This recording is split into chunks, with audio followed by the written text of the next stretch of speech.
Welcome to the FI Investors Podcast, helping you achieve financial independence through real estate investing, one episode at a time.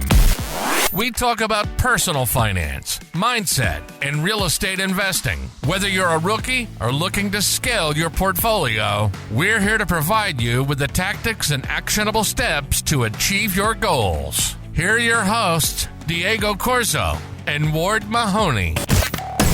What is up, Ward? Welcome to another FI Investors Podcast. What's up, Diego? I'm super excited for this episode. We have DocG coming on, and what I'm most excited for this one is to really dive deeper into our why and to really kind of understand why we are investing in real estate. So Yes. This is going to be a great episode. Yes, and having the realization of once we reach a certain number of, like, as you mentioned, why we're reaching that, like why we want to, how do we become fulfilled and make sure that we are doing what we can by achieving that life of purpose. So that's one of the things that we're going to take away from this podcast. And also, DocG is the author of the book Taking Stock. So we get to learn from him on the lessons that he learned while being a hospice doctor, the lessons that he learned from helping people that maybe had less than 6 months to live, their realizations, their regrets, the things that they love doing. And we basically talk all about that here on this podcast episode. DocG also was one of the guests for the FI Investors Mastermind a couple of months ago. So we got to talk with him more one-on-one with the mastermind, and that was really cool. A lot of takeaways. And so I'm really excited to bring him on. Let's get to it. Let's do it. So today we have DocG in the house. It is a pleasure to have him on. He's one of the authors. He is the author of the book Taking Stock. We read that book as a mastermind a couple of months ago, and we had DocG share his story, share about the book, on the premise of why he wrote it, the key things that he learned in writing it. And today we get to interview him. He'll tell us a little bit about like why he's passionate about these types of conversations. And without further ado, welcome, DocG. How are you? I am so happy to be here. Ward, Diego, it is a pleasure. Awesome. And DocG, I read your book. It's been in different discussions on different chats. And one time, one of my buddies recommended it. I got it, I bought it, and I look at the author and I'm like, I know him. So I reached out to you on Instagram. I gave you a shout out. And then I remember you responded super quick. And the next story was like, DocG, will you come to speak to the Mastermind FI Investors? And you said yes, and it went from there. It was an incredible call. Yeah, I'm an old guy. I respond to like Instagram and text like immediately. This is what happens when you're my age, as opposed to like letting them go like everyone else does. That's funny. But DocG, I know that we met also through FinCon a couple of years ago. And you had me on your own podcast when I talked a little bit about achieving financial independence through house hacking, the purpose of using real estate into financial independence. And then we connected again with you writing your book. So tell us a little bit about you, about why you wrote the book, and we'll go from there. So basically, I grew up thinking that being a doctor was everything. My dad was a doctor. He died when I was 7. I thought I could step into his shoes and be just like him. And that's what I did. And I never thought about money. I never thought about finances. I just went, became a doctor. And a few years into it, I realized that I was burning out and it didn't feel like it connected with my sense of who I was. And I started looking for a way out. And eventually I found the financial independence community. I found that there was a way to calculate how much money you needed in order to have enough to stop working. And because my parents had modeled great financial behavior for me, I already had investments and I owned some real estate and I was doing a good job. I just didn't know it. I discovered these formulas. I read a bunch of books. I realized I could quit. And instead of being excited, I actually had a panic attack because I realized stepping away from being a doctor, I had no idea who I was or what I wanted out of life. And so that started a journey in which I slowly left medicine. I subtracted out all those things I didn't like about it. And what I was left with was hospice work, working with terminally ill patients. But I also started developing myself outside of medicine, finding things that were purposeful for me. One of those was writing, and another was podcasting. I started podcasting about personal finance and financial independence because that's discovering that changed my life. And I found that when I was doing my podcast, I'd have all these experts on, and we talk about building businesses, we talk about financial independence, but a lot of them couldn't take that next step and say, okay, what do we do with this now? Like, how do we take this knowledge and make us into happy people? The people I was interviewing couldn't necessarily help me with that, but you know who could? My hospice patients, my dying patients who were looking in the mirror and saying, I have 6 months less to live, 6 months or less to live. All of a sudden, we're having these clarifying moments where they were thinking about their lives and realizing what was the most important to them. And so it clicked that my two worlds, which seemed so separate, were actually coming together, and that the dying could teach a lot of us younger people about the connection between money and life and purpose and meaning. And that led to my book, Taking Stock.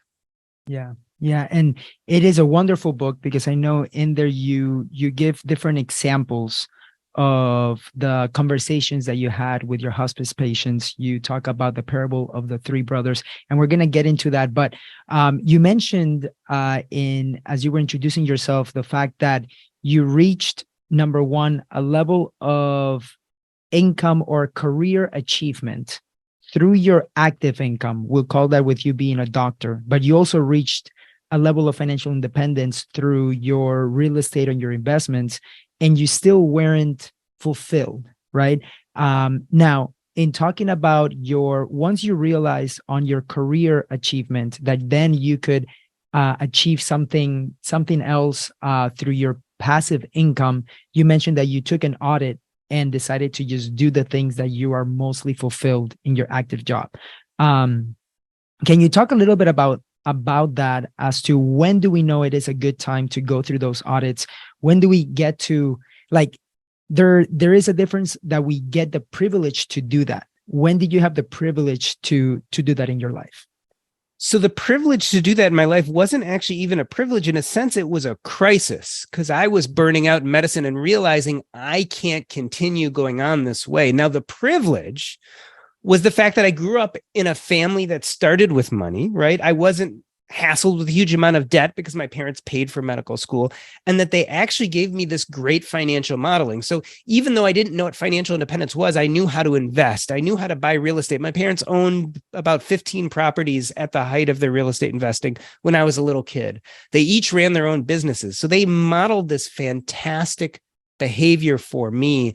And that really was the privilege. What I really want to push with this book is that we should be starting this thought process much earlier, and that in fact, we shouldn't be waiting for financial independence to do these audits of our lives. That doesn't mean that when you're 25 years old and you do this audit and you realize you hate your job, that you can walk away from your job. Life is not that simple. But just the clarity of knowing that this job is not fulfilling my sense of purpose, this job is not filling me up, then allows you to start taking steps to improve that. So when you're 25, for instance, you don't have the privilege of having a lot of money, but we make the mistake of thinking money is the only tool that changes our lives. I would suggest to you that we have other tools. We have our youth, we have our passions, we have our communities, we have our connections. So when you're 25, you might not have a lot of money, but you might have a lot of energy. You might not have any kids yet. You might not have a mortgage. So maybe you can work your 9 to 5, which you don't like, but then maybe you still have some energy from 8 to 10 at night to do some other kind of work, some work you're more passionate about, maybe something that feels purposeful. And what you're doing there is you're now creating purpose and bringing it into your life. Now, if between 8 and 10 every night, because you're 25 years old and you have energy and you don't have kids, you have these other tools that allow you to do some extra purposeful work during the week. If that eventually starts creating money, not only have you now spent some time doing something purposeful in your life, but maybe that money can help you start subtracting something you don't like. So maybe that 9 to 5 becomes a 10 to 4 because now you can afford to work a little less because you have the side hustle that you're passionate about, and it's creating revenue. Maybe in your guys' cases, what that side hustle you're passionate about is real estate. So maybe at 25, you figure out how to get the money, or you find a deal, you get a little money out of it, and that allows you to have a property and be a landlord. And maybe that one property allows you to go to 2/3 time. Mm-hmm. And maybe over time you use the tool of experience in your community to partner with someone else and buy that second property. And then guess what? Maybe you only have to work a half of your previous schedule at that job you don't love. So the key is to take whatever privileges we have in whatever form we have them, to take whatever tools we have in whatever form we have them, and to start utilizing those, to start leveraging them, to start making our life better today. For me, that happened when I was, 40 something years old and I had enough money to leave medicine. If I had read my book earlier and been smarter, maybe I would have started that process way younger. Mm-hmm.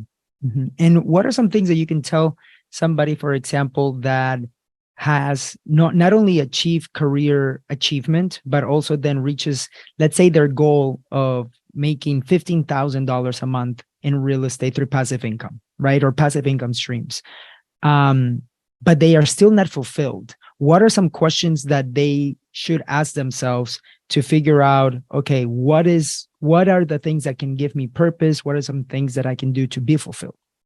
It's a great question, because what happens is a lot of us, when we're working towards that passive income goal or that net worth, we think that those things are our goal, and we forget that they are tools.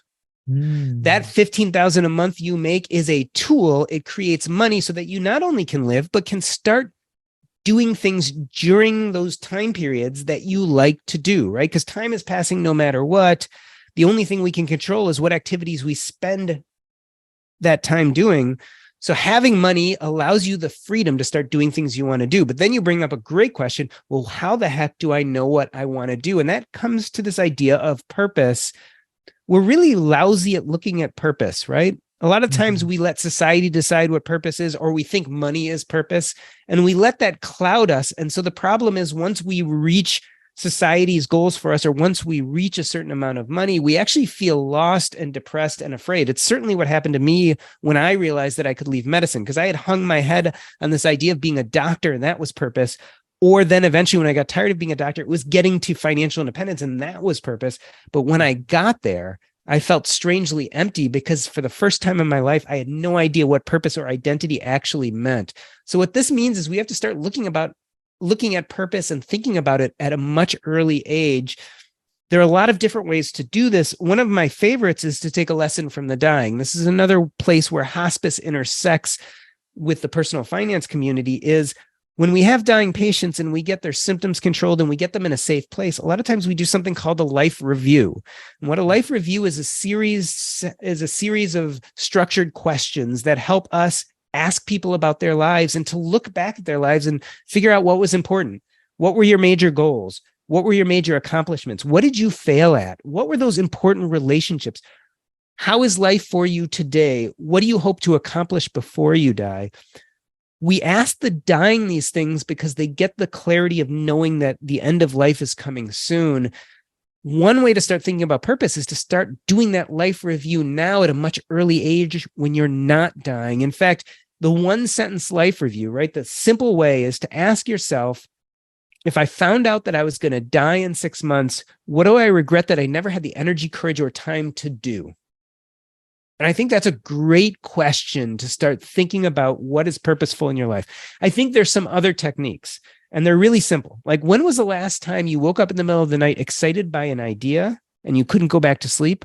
Well, what normally happens when that happens to us? Normally, we wake up the next day, we're exhausted, we have work to do, we take that idea, we push it to the side of our minds, and we never come back.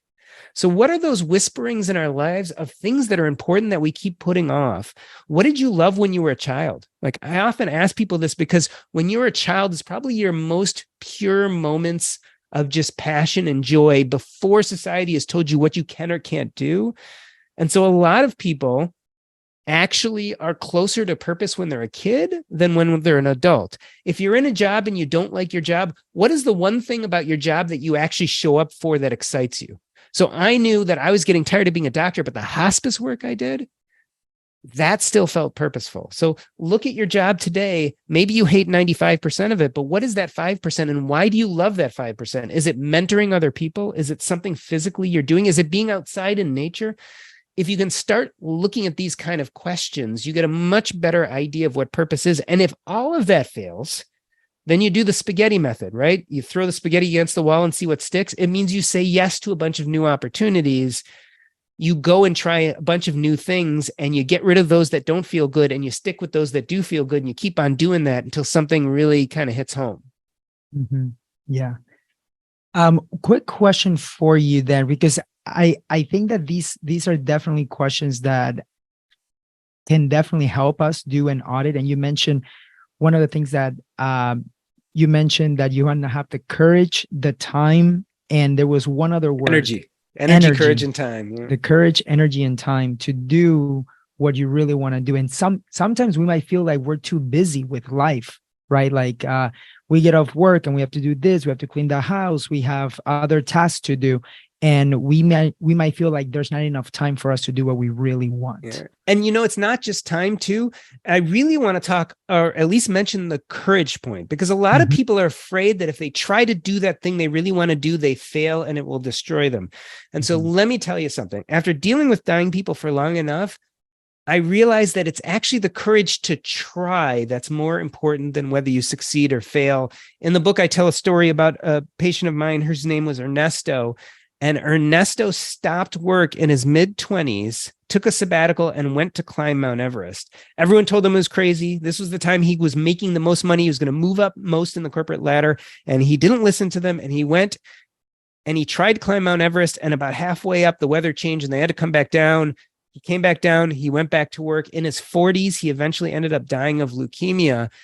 But when I met him in hospice, he couldn't stop talking about his trip on Mount Everest, about him trying to climb up, the wind, the cold, how good it felt, how tough it was to breathe. I mean, he regaled us with these stories, but you'll notice something. He didn't succeed.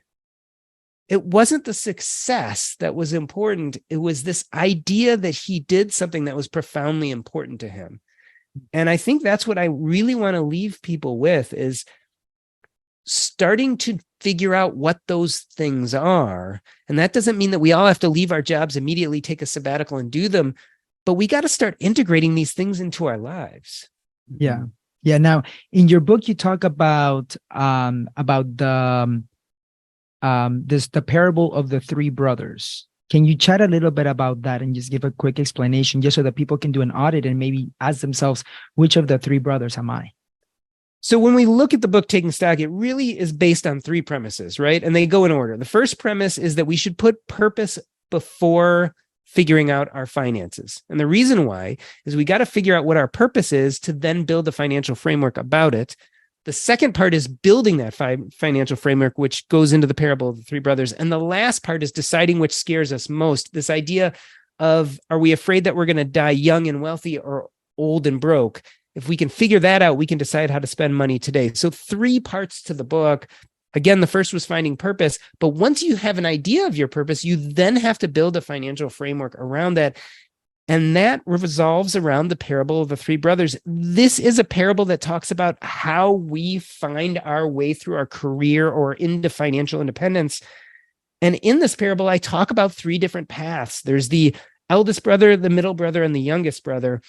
The eldest brother, who very much was me in my career and my path to financial independence, was the one who grounded out, made lots of money. They didn't like their path, but they took the path that was most straightforward and they chugged through it as fast as they could because they wanted to get to the end, to this place where they'd be able to do whatever they wanted. If you're thinking about financial independence, it's where I have enough money, I have enough net worth, I can never work again, and my money will make enough money to support me. This is an exhausting road, and it often causes a lot of trauma, but the upside is you get to your goal faster. You get to the end of the road faster and then can do whatever you want. That's the eldest brother. The middle brother is more of a brother who wants to be like the eldest brother, but they get too exhausted. So instead, they take routine breaks, right? They take flight of fancies and they leave the path and they go out into the mountains and enjoy themselves for a while. And then when their energy gets back, they go back to the path and they keep at it, right? And so this is like the people who do side hustles and mini retirements and use passive income. They want to enjoy life some now. They don't want to run as fast as the eldest brother, but they also realize that they can't get there continuously like the eldest brother. They're going to need some breaks. So that's the middle brother. And then last but not least, you have the youngest brother. The youngest brother is different from either of the other brothers. He loves the path. And so the youngest brother takes his time, walks incredibly slowly, doesn't worry about a thing, enjoys the trees and the weather and the sun beating down on his head. And when he gets to the end of his path, way later than either of the other brothers have finished a long time ago, the youngest brother does something that neither of them can explain. He turns around and walks back the way he came. And so these are archetypes, right? So the first archetype, the eldest brother, is the front loader, the person who does a lot of hard work, grinds it out, maybe puts off purpose, identity, connections, all that important stuff. They put it off until they get to a financial place that's stable. They quit their jobs and then go do whatever they want. The middle brother is more like the passive income side hustles. They want to bring in some purpose into their lives, but they're willing to grind it out a little bit too. They want to get to a place where they're stable enough, they have enough passive income or side hustle income so that they can eventually do whatever they want and only do a little bit of maintenance work here and there. And then the youngest brother, they decide they want to feel free immediately. They want purpose to be part of their job right away. So they find jobs they love, a job they would do even if they weren't being paid for it. And so they integrate purpose right away. So people listen to the parable of the three brothers and they think what I'm saying is that everyone should be a youngest brother. I don't agree with that at all. I think you can decide how to bring purpose into your life. You can delay it and be the eldest brother, or you can start living a life of purpose immediately and be the youngest brother. But the point is, you need to know what purpose looks like in your life first, and then use the parable to build that financial framework around it. And I think that's the general goal. It's so that we are cognizant of why we're building this financial framework, because it's supporting something else. Purpose, identity, connections, those things that really drive us. We want our financial framework to support those things as opposed to mistaking our financial framework for being those things. Money is not purpose. Yes, maybe you love being a financial advisor. And so 1% of the population, money can be purpose, right? If you love dealing with money and helping people with money, and that can be very purposeful. But for the grand majority of us, money is not purpose. It's a tool. And the parable of the three brothers helps you integrate that tool to go where you want to go. Okay. And in your book too, you mentioned about the 5 regrets of the dying. I believe there's 5.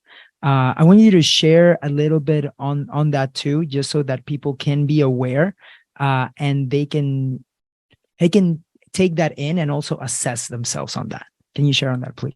Sure. So Bronnie Ware was a hospice nurse, palliative care nurse, who wrote a book called The 5 Regrets of the Dying. And basically, she interviewed all of her dying patients, and she came up with what were the most common regrets. And there are 5 of them, and you can go in the book and read them, but they mostly center around the fact that I never had the courage to be who I wanted to be and do what I wanted to do and spend enough time with the people who were important to me. And so I love to use that concept of the regrets of the dying to start thinking about what investments we should make. Instead of regrets, let's turn that around and talk about investments.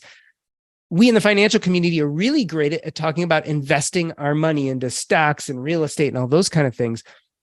But we also invest our knowledge, our time, our joy, our love.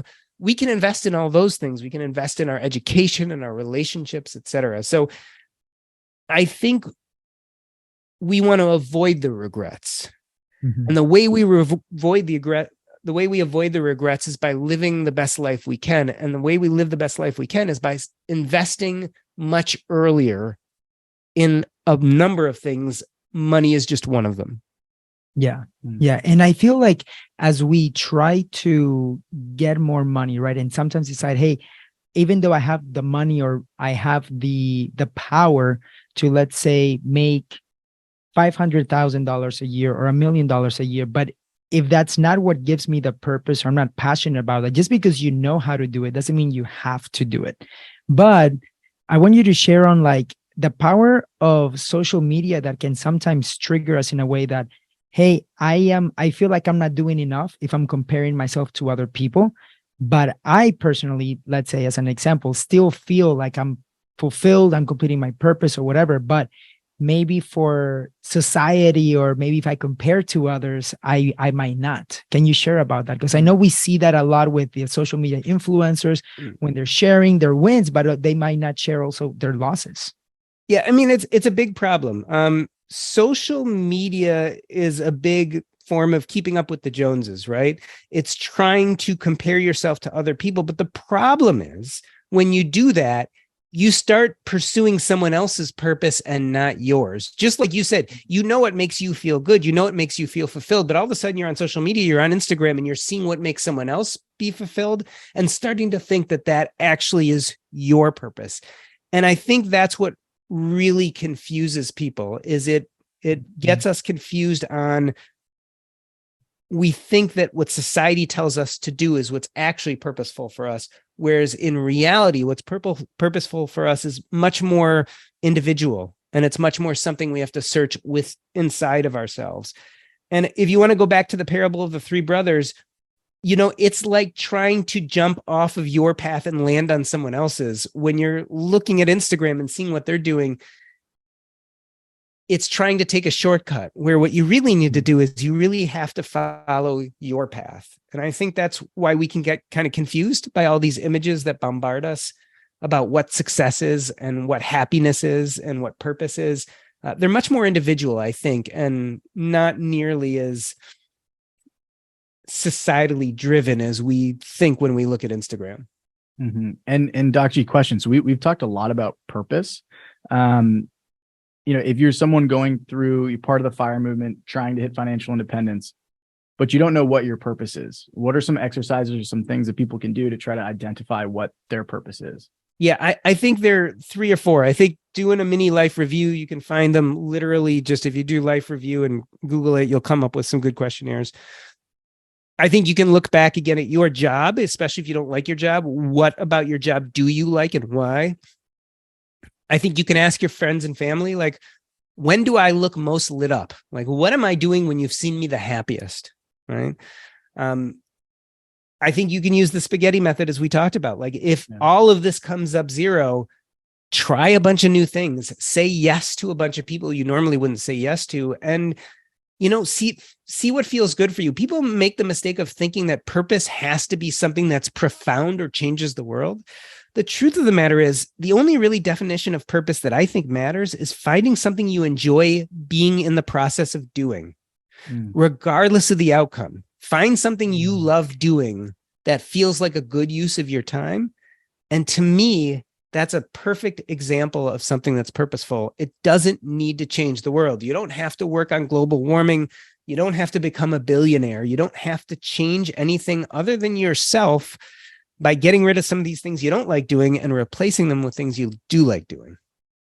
Yeah. And on the topic of, like you mentioned, you being a doctor, right? And then as if you were to switch, some people may feel like their identity is on their career. Like, for example, a teacher, right? Like their identity is a teacher, but they're much more than that, right? How would you go by explaining to someone that they've worked on their career, let's say as a software developer, and that's their sole identity, and now they reach a level where they don't want to do it anymore, and now they've lost their identity?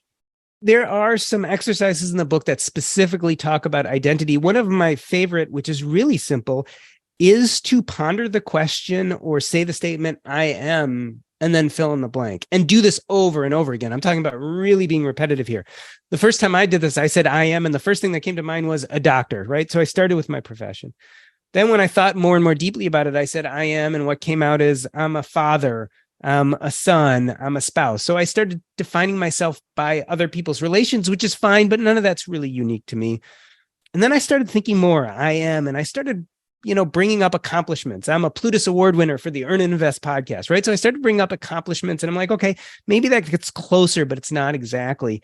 But as I did this process over and over again, I eventually came to the things that were closer. Like, I am a podcaster. I'm a writer. I'm a public speaker. What I eventually came down to is this idea of I'm a communicator. And so I think you have to continuously ask yourself this question, I am, and strip away some of the generic answers, strip away some of the definitional answers, like I am a father. Yes, but that doesn't really define you. It's just one of those things you are.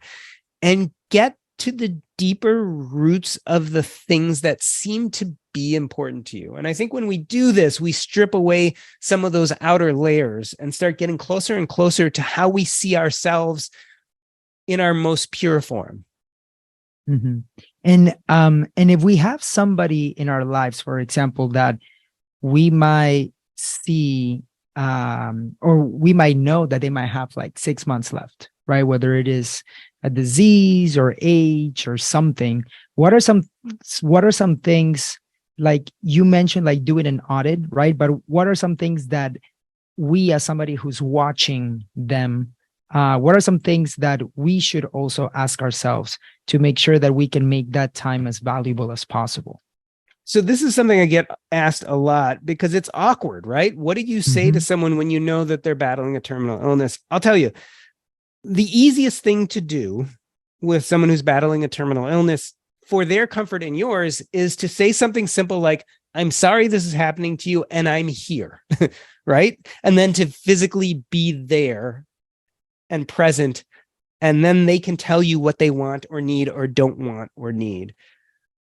That's on the side of supporting them and being there for them. The other side of that is what we kind of start asking ourselves when a loved one is dying. And I think it's the perfect time to start asking yourselves about, am I living a life today that I won't regret if I find out that one day I'm in their spot? So we don't know when our last day is. It could be today, tomorrow, and it could be 20, 30, 40, 50 years from now. We don't know. So we have no control over that, but we certainly have control over how we utilize our time now. And so the question is, if you found out you're going to die tomorrow, have you done most of the things you wanted to do? Have you worked on those things that were important to you? Seeing a loved one dying reminds us that time is finite. And if we don't start working on those things that are important to us now, we may never get a chance. Yeah, no, I think that that's really deep. And one of the topics that I think can also come up is the action of forgiving somebody, not only forgiving somebody, but also maybe forgiving ourselves for not realizing everything that we could accomplish because of fear of the things that we could accomplish or fear of what other people would have said. Did you ever see that in people, like that they wish that they could have forgiven more or forgiven a certain person in life? Certainly. In the book, I actually talk about the story of a patient I took care of at the way beginning of my hospice career. I was a medical student and I was volunteering for hospice, and I was taking care of a gentleman who was dying of HIV/AIDS, which was much more common when I was in medical school and residency than it is today. And he had never come out of the closet to his family for his first 25 years of life. When he finally did, they pretty much excommunicated him. He left and he lived without them for 10 years and was on his deathbed and hadn't talked to them, hadn't even told them that he was dying. And with the help of the chaplain, I was there when they called his family. His family came and were at his bedside, actually, when he passed away, along with his partner and a bunch of his friends who his family obviously didn't agree with their lifestyle. So there is some forgiveness there, and it can happen. And we definitely see it at the end of life. In the book, I talk about this concept of the deus ex machina, this idea. The deus ex machina is a plot twist in a play or a story. And what happens is everything's going wrong and it looks like everything horrible is going to happen. And then there's the last minute plot twist that fixes it. So in my story with my HIV/AIDS patient, the deus ex machina was a last minute plot twist where everything came together, everyone showed up and they forgave and life was good. Not everyone is that lucky. And so what we really want is to help you not need the last minute plot twist. But you can't do that unless you start thinking about these things today. So you're talking about forgiveness. You don't want to wait till you're on your deathbed to forgive the important people in your life, because you may not get the chance. They may not show up. Things may not work out the way they did for my patient. So we really need to start doing that stuff now. We don't want the last minute plot twist. And think about all the benefits of forgiving those people now you may have decades more of a relationship that wouldn't have happened if you hadn't made that step. Yeah. And a little bit more kind of your experience being a hospice doctor. What were 3 or 4 takeaways or the most common things that people would talk about right before passing? I mean, again, they usually talk about A, the accomplishments, the things they did that they were exceedingly proud of, or B, the things they regretted, those deep things in their life that they never had the energy or courage or time to do. And then C, people, right? The people they love, the people they didn't love, the people who are with them, the people they lost contact with. And then, of course, people talk a little bit about fear and worries about dying and those kind of things. But yeah, because one thing that you just mentioned was about the connection part, the connection that sometimes they may have felt like, hey, maybe they loved somebody, but they never expressed it in the way that they should, right? Maybe it was their father or their mother or a sibling, just because of what happened earlier in the relationship or whatever. But I feel like having those types of connections, especially, it's better to have the awareness now. And I feel like that's one of the things that your book does very well. It's on creating a level of self-awareness, so that they can not wait until they have 6 months left to go through this, but basically do it now. Yeah. And I was just going to say, ultimately in my book, I talk a lot about purpose and identity, but the real reason to work on your purpose and identity, the end goal actually is connection. When you know what feels purposeful for you and you know who you are, you end up creating communities and connection. And ultimately, I think that's what life is really about. Like, that's where happiness really comes in. So, DocG, also in your book, you mentioned about the money mind melt, right? And in it, one of the things that we teach at FI Investors too is achieving a level of being 100%er, which basically means when your passive income covers all of your monthly expenses and even some more too, so that you can enjoy life and not think about, hey, I need to go back to work if I want to increase my lifestyle. But there are some times where people might reach that level and be like, was this enough? And then they might have due to their money blueprint, they might feel like they should still continue to work to continue to grow that. Can you share a little bit about that? Because you mentioned that on your book. So the money mind meld is this idea that we mistake money for purpose and don't look past it to figure out who we are or what's meaningful to us. And so we get stuck. When money becomes the ultimate purpose, it becomes the goal instead of the tool. You one day get to that money goal, that net worth of that passive income number, and you feel lost because it's blinded you for so long. You haven't thought about what else fills you up except money. And so then you have 2 choices, right?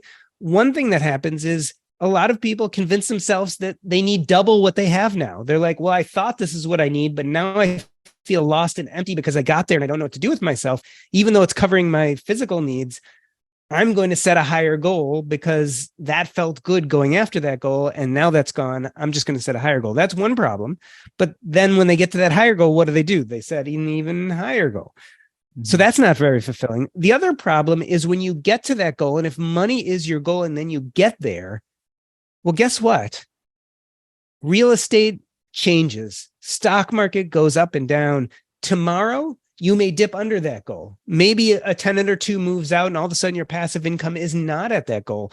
And so people get petrified that once they have what they wanted so much, they're going to lose it. And that's called loss aversion. In fact, people are doubly as worried about losing what they have as opposed to not getting it in the first place. So the problem is, if you become a victim to the money mind meld, if you think of money as the goal instead of a tool, you are set up for failure.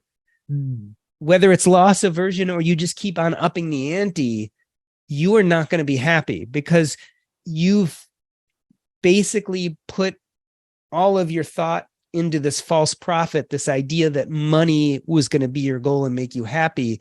And it feels empty because all it is paper, right? Money is paper, or money is digits on the computer screen, but it's not happiness. It's not purpose. It's not identity. It's just a tool that allows you the time and space to actually pursue those things. Yeah. No, and I feel like this is something that for sure, I feel like we have to have more conversations on, so that we can actually continue to achieve what we want. And if we want to continue chasing stuff, that's fine. But being aware of the reasons what you're chasing, and understanding that sometimes those things can come as a sacrifice too, of things that we have to that we may not be able to have time to, let's say, spend time with others, creating different things, right? So at the end of the day, it's a sacrifice, one or the other. Yeah, our time in this world is limited. We don't know how long we live, but we know that time passes no matter what we do. We can't buy time, we can't sell time. All we can do is live through that time as it happens. Those people who focus on money fill their time with activities in order to make money, but they're also doing that instead of doing something else. So it really behooves us that when you do create enough money to support yourself and do the things you want to do, you start filling those time slots with other things that are more important than just the process of making money. Because ultimately, what we really want is freedom to do what we want during that time. And it's less free if we have to spend every moment making more money. Yeah. Yeah. There's a couple of like Instagram stories that I've seen, is like the true wealth, right? True wealth is not in making more money, but it's more on you doing the things that fulfill, like how free you are to do the things that you want with your time. Like the true wealth is, for example, if you want to go on a hike for 4 hours every single day, and you have built that is the life that you want, then you're actually wealthy, right? Yeah. And there's a quote too that I heard. Believe it was from Pitbull. He said that there are people that are so poor that all they have is money, and it's because they see money as like everything, but it's really, like you mentioned, it's just a tool. Yeah, I think it goes back to what really fills us up, our community and connections. Mm-hmm. And the way you get there is not through money. You get there through purpose and identity.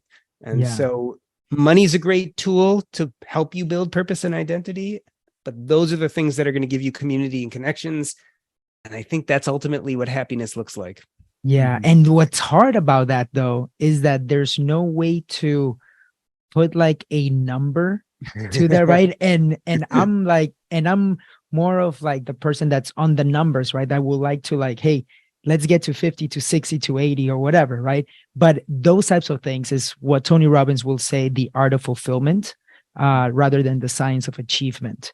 And I think that because we're in a capitalistic society, one of those hard part is that we cannot put a number to it, of being like, hey, what, like, how do you really know that you're fulfilled? How do you really know that you're with your purpose? Because if it's more like, hey, I'm going to work to like make 100,000 salary, let's say, or get my passive income to 10,000 a month, that's something that you can strive for, and then you can check mark.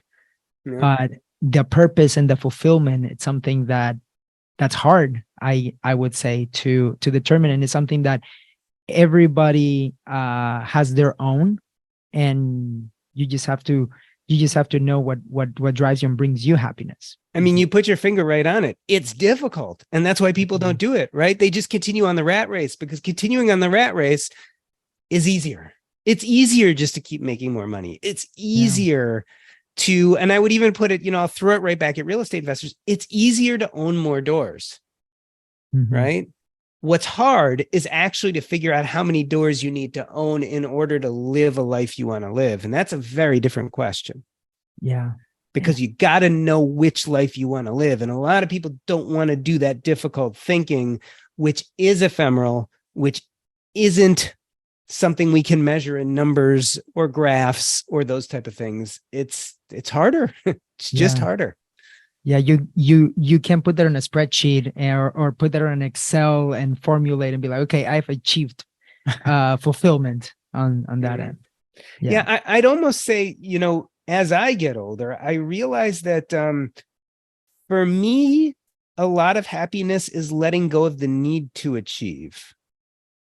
And I know that sounds counterintuitive, especially when you're dealing with young people who are building their lives. For sure. But one of the real benefits of getting to a point where you're financially stable and starting to look at what purpose really looks like in your life is that instead of worrying about the achievement, you start digging into the process. So you stop worrying about the end goal and you start saying, I'm doing this because this is a joy and pleasure to do. And that unto itself is enough, regardless of what comes of it. And so the ability occasionally to let go of achievement and be in the moment feels a lot closer to purpose and happiness than anything that I've ever experienced up to this point in life. Yeah. Yeah. And I can totally tell sometimes when we're in the middle or in the process of doing some kind of work, right? Like talking about the Facebook ads and everything, like I can just see Ward, like his face is like super happy when he's talking about what we can do and the process, more about the process than actually the number, right? And at the end of the day it's focusing more on the process. Yeah. And you know, the example is having this conversation with you two is a joy.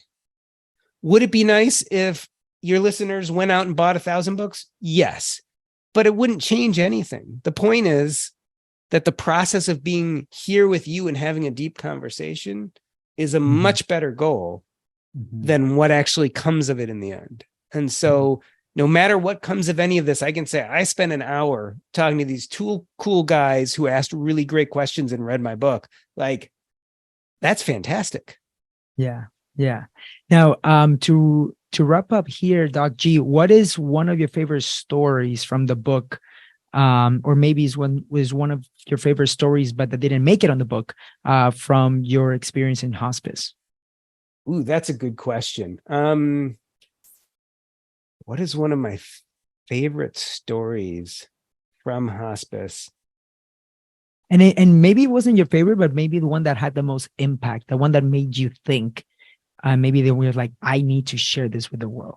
So I think one of them that I talk about early in the book is a patient who I took care of who was dying in the hospital on hospice. And he was, you know, a multimillionaire worth hundreds of millions of dollars.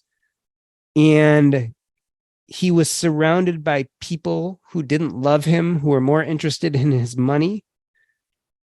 And he died essentially alone. And I could see at the end some real questioning there of, did I not do this right? Did I not build relationships? Did I spend too much time thinking about money to the detriment of everyone else? And have my children and grandchildren now become the same thing that I was, who aren't even worried about me as I die on my deathbed? And it was a very profound sense of, have I lived my life to the best I could, and seeing someone realize the regrets, someone who most of us would look at and say, wow, that person's super successful, right? They're worth hundreds of millions of dollars.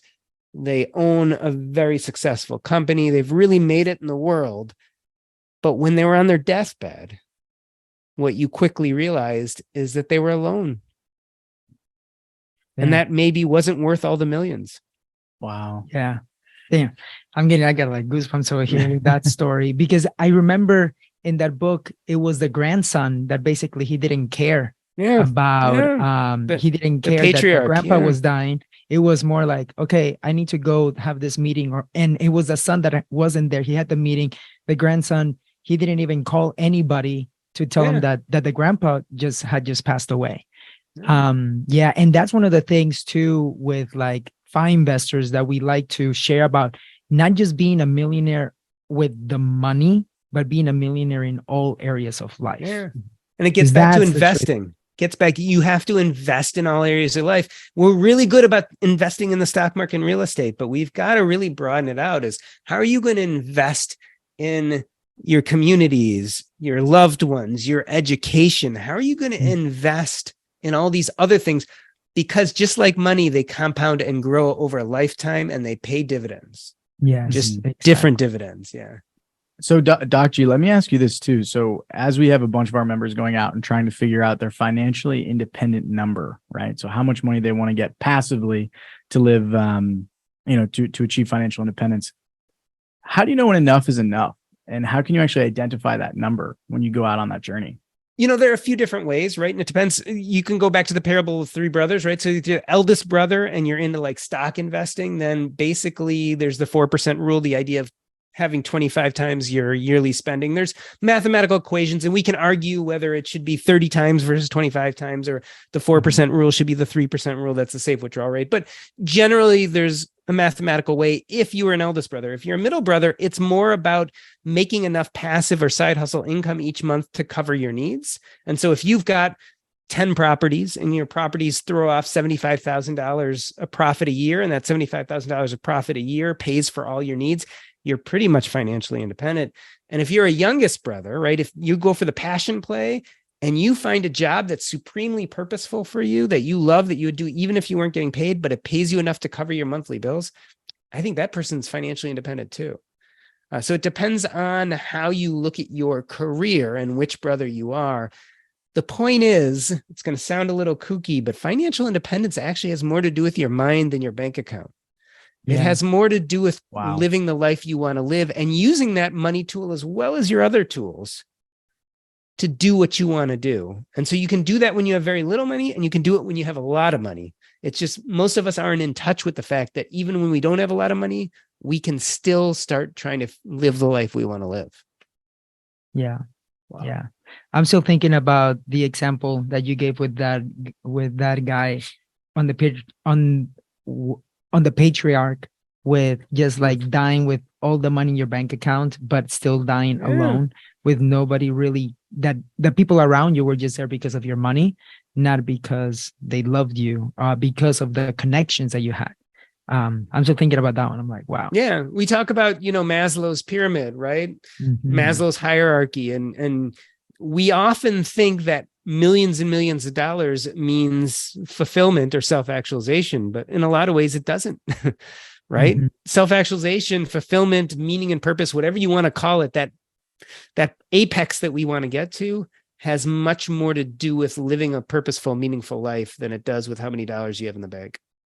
Yeah. 100%. So DocG, where can people learn more about you, where they can follow you on Instagram, where they get your book, all of that stuff? The easiest way is to go to jordangrumet.com. That's JORDANGRUMET.com. There you can, of course, find links to buy the book, but you can also find links to the 3 places where I traditionally have produced content. One is the Earn and Invest podcast, the thing I'm spending most of my time doing now. You can find the links there. There's also a blog, a medical blog called In My Humble Opinion, which I wrote on from about 2004 to 2018. The link is there, as well as my financial blog, Diversify. All of that is at jordangrumet.com, as well as the links to all my socials. Awesome. DocG, and is there anything that we can do to help you?